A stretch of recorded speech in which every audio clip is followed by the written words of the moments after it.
May I request everybody to please stand for our prayer. Miss Lowela, can you lead us the prayer?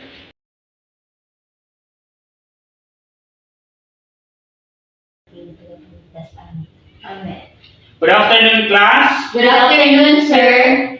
Thank you. Please be seated. Thank you, sir. Yes, sir. Today, I will going to present to you our classroom rules. R stands for, everybody read. Respect. Treat your fellow students and teachers with respect and kindness. U stands for, Use electronic devices appropriately and only when allowed. L stands for, Listen attentively. E stands for, Engage actively. Participate in class activities and discussions with enthusiasm. S stands for. Submit assignments on time. Can I have all of this from you, class? Yes, sir. Okay. But before we start to discuss our new lesson this afternoon, let us have a short recap in our previous topic. Who among you here can still remember our last topic class meeting? Yes, Miss Delos Santos. Based on what I recall, our last topic last meeting is all about developing scoring rubrics. Very good. What is scoring rubrics?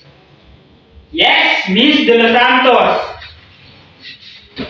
So, based on what I have understood on the previous lesson, scoring rubric is something that, or is a type of guidelines that helps teachers, assessors, or instructors to assess the grade of the students fairly and efficiently. Very good. Let's give them 3 claps.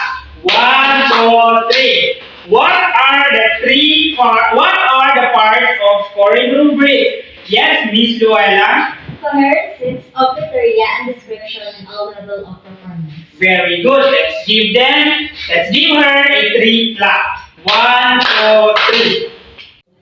Before we start to discuss our new lesson this afternoon, let us have a game first. This game is called Picture Talk.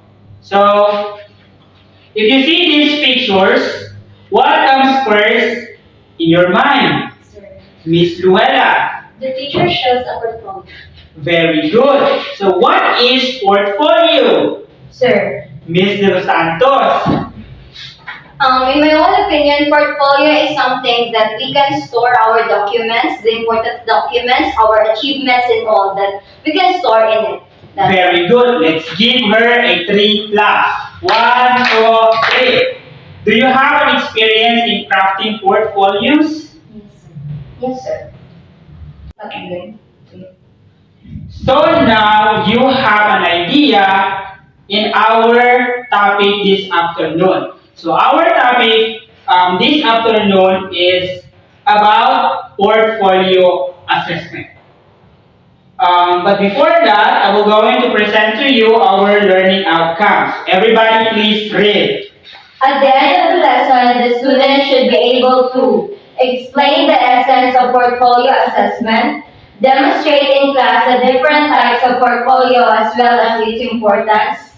The students willingly express and share their own thoughts as well as their ideas about the significance of portfolio assessment. So, is it clear, class? Yes, sir. Pagkatapos ng ating talakayan, ito yung mga bagay na matututunan natin. What is a portfolio? Miss De Los Santos, please read.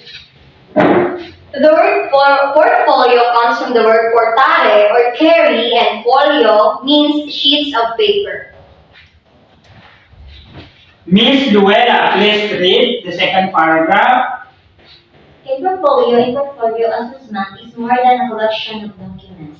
So, have you observed, class, that portfolio is very important in students? Bakit? Bakit importante yung portfolio? Dahil sa portfolio, dito natin na kumbaga naiipon yung lahat ng assessment natin na kinakailangan ipasa sa ating mga instructors or guro. Sabi naman dito, portfolio assessment is more than a collection of documents. Yes, bakit? Kasi in making our portfolio, we are making our own design. So in portfolio, hindi lang na-enhance yung or hindi lang na-develop yung mga learnings natin sa school, but yung skills natin as how are we going to design our portfolios is a skills that we gain in crafting it. Is it clear, class? Yes, sir. Okay, continue. Please, everybody read. It is a systematic and organized collection of students' work that demonstrates the students' skills and accomplishments. It is a forceful collection of work that Tell a story of the students' progress and achievements in relation to its purpose by Belgrade 2008. So according to Belgrade 2008, ang portfolio daw ay collection ng mga outputs ng mga student. So nagpapakita din ito ng mga achievements ng students sa kanilang subject. Halimbawa, sa mga quizzes nyo, sa subjects, so lahat yan, kinukumpile nyo. Bakit natin kinukumpile ang mga assessment natin na yan? Isang dahilan is para makita natin o ma-realize natin sa ating sarili na mayroong progress at achievements doon sa mga quizzes and assessment natin. Kasi pag na-collect natin yan, magka-come up tayo sa ating sarili na dito tayo nagkulang na pwede natin i-enhance. Kasi lahat ng mga assessment ninyo ay i-compile ninyo, which is ang tawag na doon is portfolio. So portfolio assessment is an authentic form of assessment. Yes. Are you agree with that, class? Why?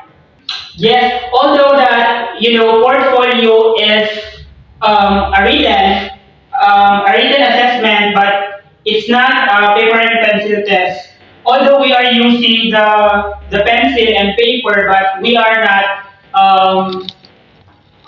hindi tayo na dun sa assessment na multiple choice, matching type. Kasi ang portfolio is, i-evaluate ang portfolio based on how are you design your assessment. Okay, so because Mr. Bansulat already explained to us what is portfolio, we have a prior knowledge about it, we know the meaning of it and its purpose. Let's proceed to an activity first before we would start our next discussion.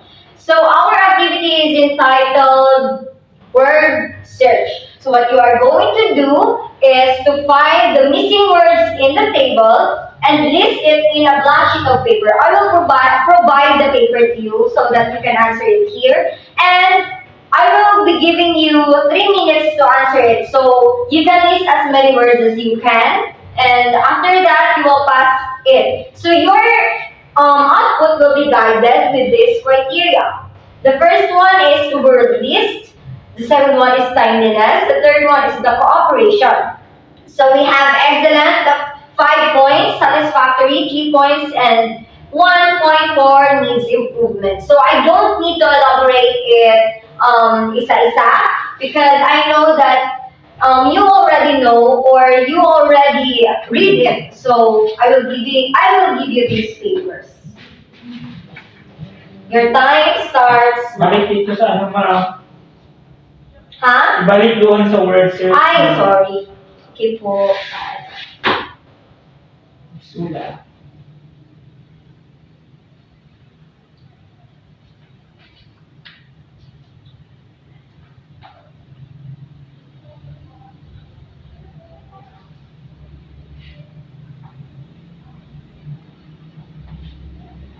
Discuss it with your group members. Dapat marami kayong mabigay ng words na connected pa rin sa ating topic. Siyempre, para meron kayong points, dagdag points. You have 2 minutes.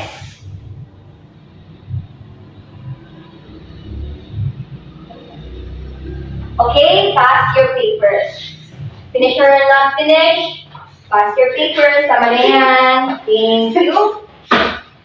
Okay, so marami kayong nalagay dito. And hindi na natin ito i-check. So, I will keeping these papers and I will check it isa-isa by using the rubrics that I I showed to you kanina. Okay, we will proceed to the classes of evidence of learning that can be put in the student's portfolio. So, ano nga ba ito? The first one is the artifacts. The second one is reproduction. The third one is attestation. And the last one is production. So, in your own opinion, can you please give an example of artifacts? Norhamin. Homeworks, ma'am. Lowela, may dadagdag ka? Artifact is academic classroom work. Oh, okay, very good. So, tama yung sinabi nila lahat. The next one is reproduction. So, who among you here know what is reproduction or give an example of reproduction? Okay, Lowela. Very good. Norhamin?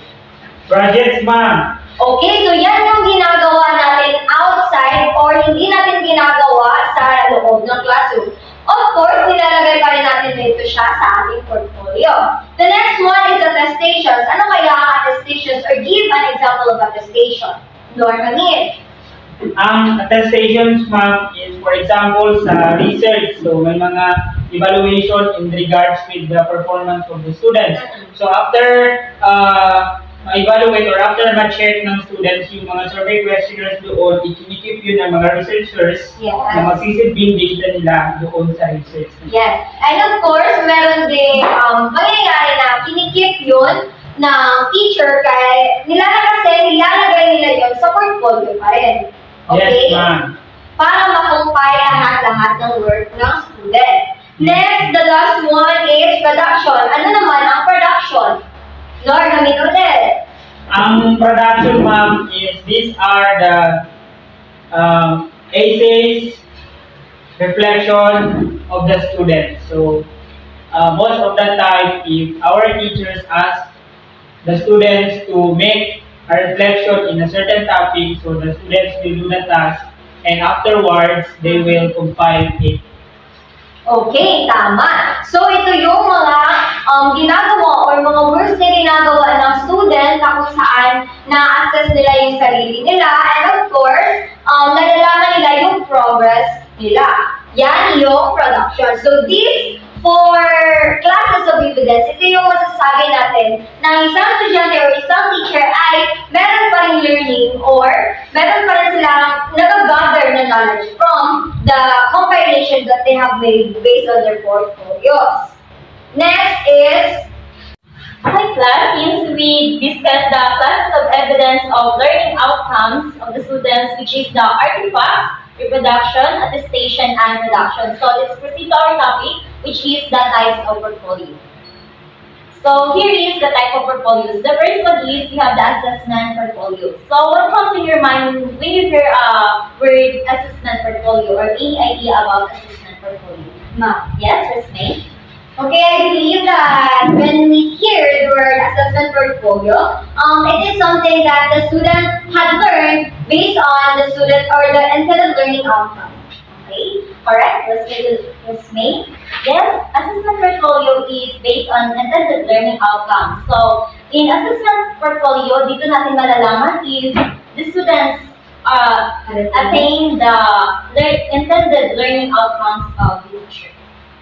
So, for example, we have a lab report, which is in science, and we have a essay. Next, the second one is the development or growth portfolio. Okay, any idea about development or growth portfolio? Yes? Development or growth portfolio, these are assessments that have an extended time frame. For example, the students will make a project in subject. So, they need to, parang kailangan nila ng habang panahon para matapos yung requirements na yun. Just me? Okay, additional to what Norman have said. So, in my own opinion, development or growth portfolio is something that that mainly focuses on the student's progress based on what they acquired or what skills do they acquire or what knowledge do they obtain from the lesson.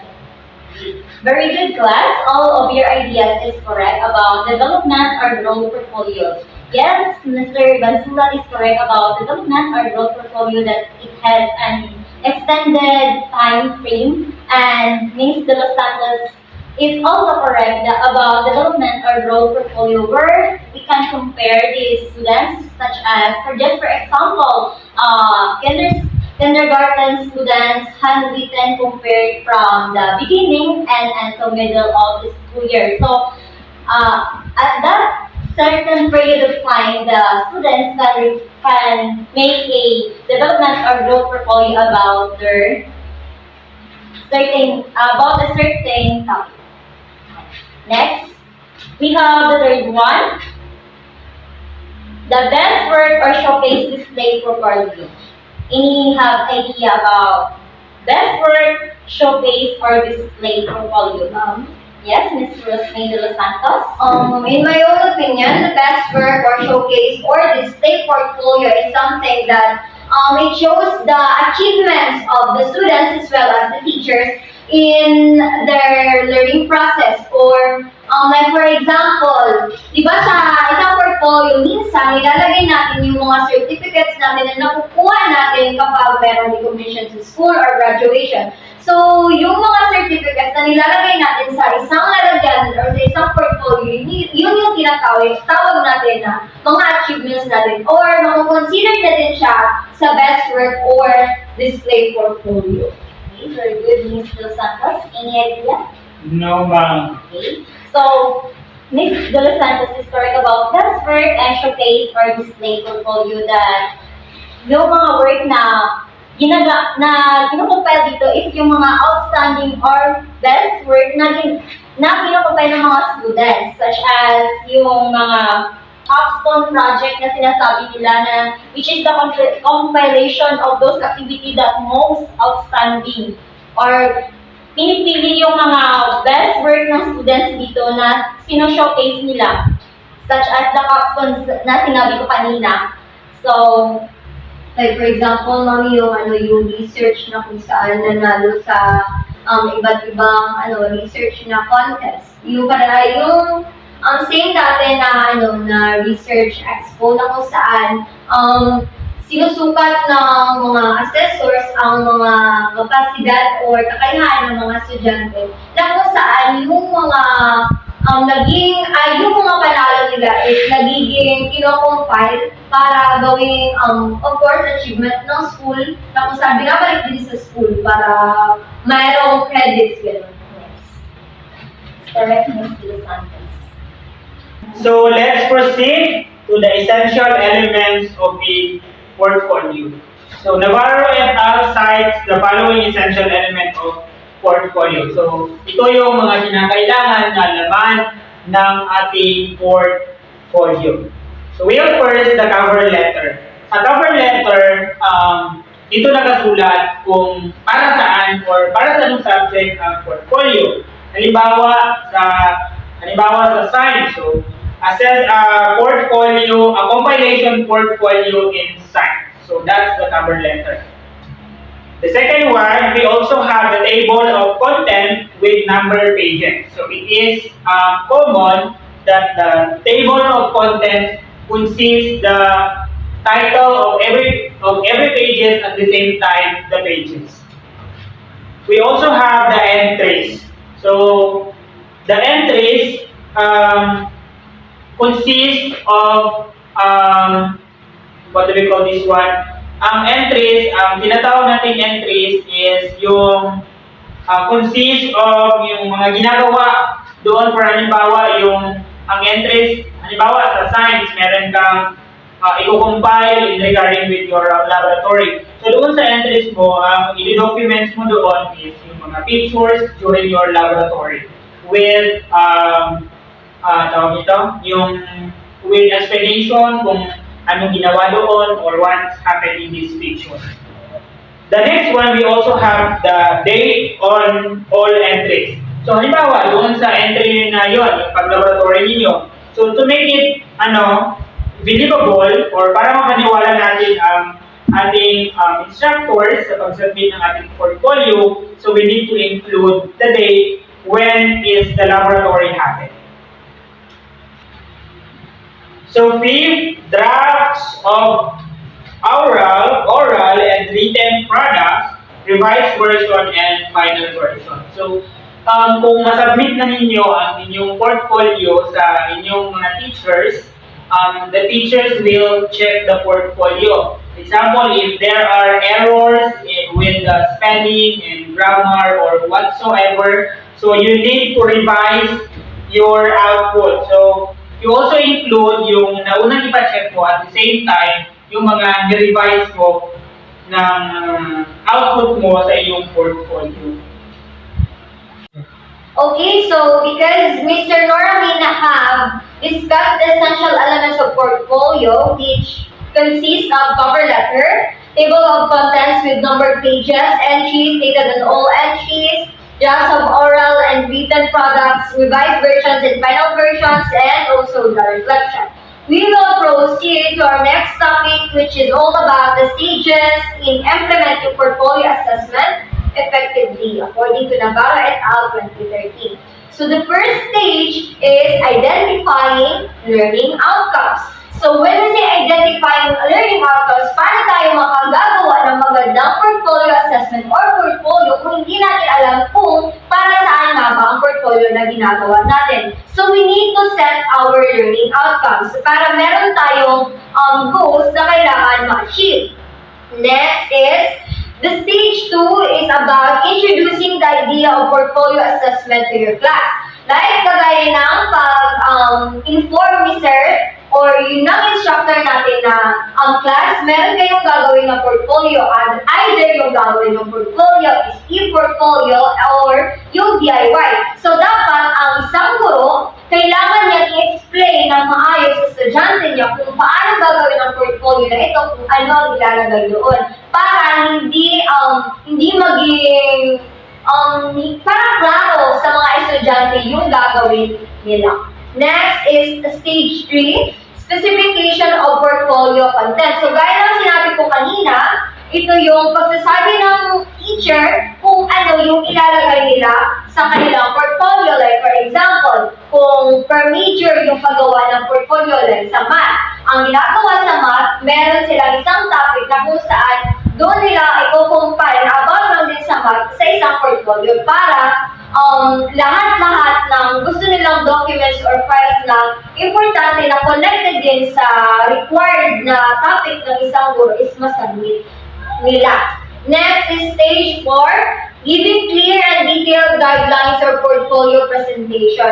So, a teacher should give a clear guidelines for the student kasi baka naman hindi ma-inform yung student na ganito na palang araw ipapasa yung portfolio. Diba na-experience natin yan na pagkabukas ipapasa na pala tapos hindi na ginagawa. So yung nangyari, nag-ramming yung mga estudyante. So dapat na-inform na yung estudyante as well as yung mga faculties na iba yung mga deans kung pwede, na meron silang gagawin ng assessment portfolio para at the end of the day, kapag nagreklamo yung mga student is meron kang masasabi na matagal na na-required yung mga estudyante na gumawa ng ganito, ganyan. Tapos, yung deadline is yun na rin na day. So, next is stage 5, informing key school officials, parents, and other stakeholders. So, gaya na sinabi ko kanina, need din na malaman ng mga stakeholders na meron kang pinapagawang portfolio sa mga estudyante kasi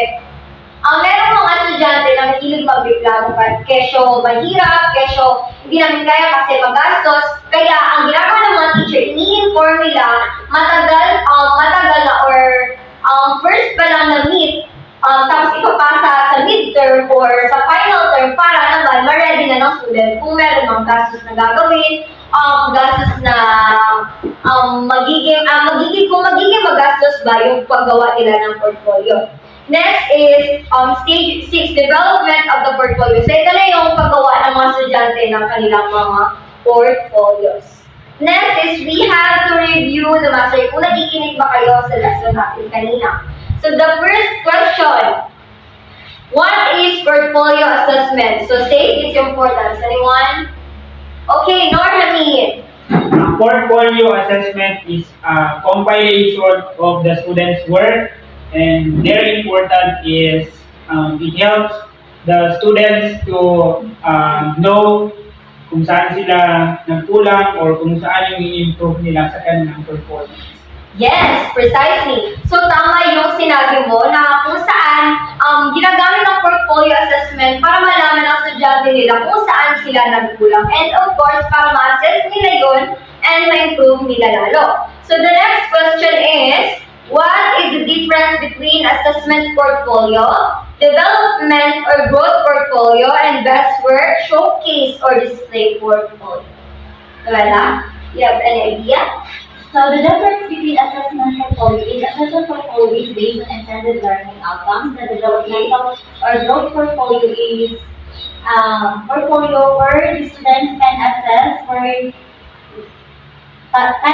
their developmental and growth progress about their portfolio, and the best work and showcase display portfolio is a portfolio where they can display the most outstanding work.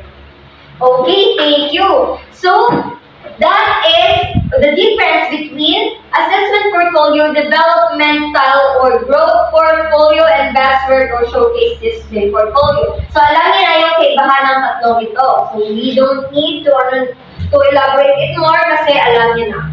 Next is, okay, so last, a portfolio is not just a collection of compilation of the students' output in class.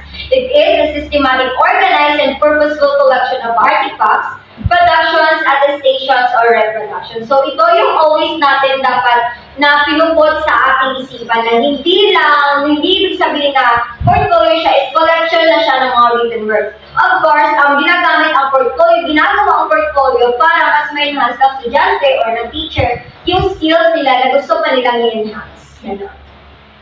Okay, so before we will end our discussion, please write our assignment for today. Okay? Goodbye, class. Goodbye. Goodbye, ma!